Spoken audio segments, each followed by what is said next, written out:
Hey parents, Chinwe Williams here. I want to talk to you for just a few minutes about a topic that comes up over and over again in my work with families. How do I talk about divorce to my child and my student? So, in the best or under the best of circumstances, parenting through a divorce can be such a difficult and very challenging thing to do. And for many of the parents that I've counseled over the years, telling their child or their student about a pending divorce has been really one of the toughest parts of the entire process, especially because we know that our children look to us for security. And any form of disruption in the family dynamic or structure can shake that up just a bit. But please know that I'm going to share just a few tips and strategies that I believe is going to really be helpful in getting you and your family off to a healthy start in your healing journey. So the first step that I want to share is share the news together, if at all possible. So some of you out there might be thinking, well, this is the reason that we're struggling or we've struggled because we haven't been able to be on the same team. But I've got to tell you, if at all possible, for this, it's so important that you are a united front and that you're communicating the same message to your child or your student. So something that you may want to start off with is maybe after dinner.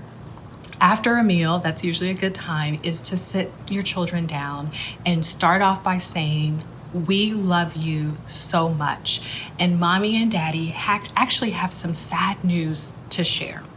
So, step number 2, let them lead. So what you say is largely going to depend on your child's age and their maturity level. So you want to let them lead with whatever questions that they may have, but you want to be really careful not to share too many details because especially for younger kids, their brains are just processing so much and they're potentially in a state of emotional shock.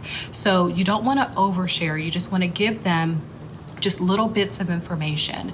So for the kids that I've counseled over the years, what they really want to know is what's going to be different and what's going to remain the same. So give them a little idea of what that transition period is going to look like, especially as it pertains to their day-to-day life.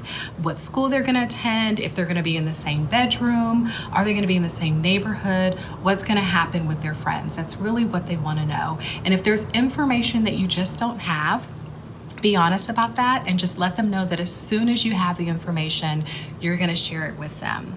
And then step number 3, validate and empathize with any emotion that comes up for your child or your student. And kids are going to experience a lot of different emotions, really the full range. Some kids are going to feel very sad. Some kids are going to feel very angry. Some kids are going to feel very fearful. And I've got to tell you, in the therapy room, kids have shared with me that sometimes there's even a sense of relief. And that's simply because there's probably been some arguing over time. That is normal as well. But overwhelmingly, the kids are experiencing some level of distress. So what you want to communicate above all else is that they are loved and that no matter what happens, you're always going to be a family. So I know this is a tough conversation, a tough topic, but I want you to know that just because the simple fact that you're here, I know that you are a great parent.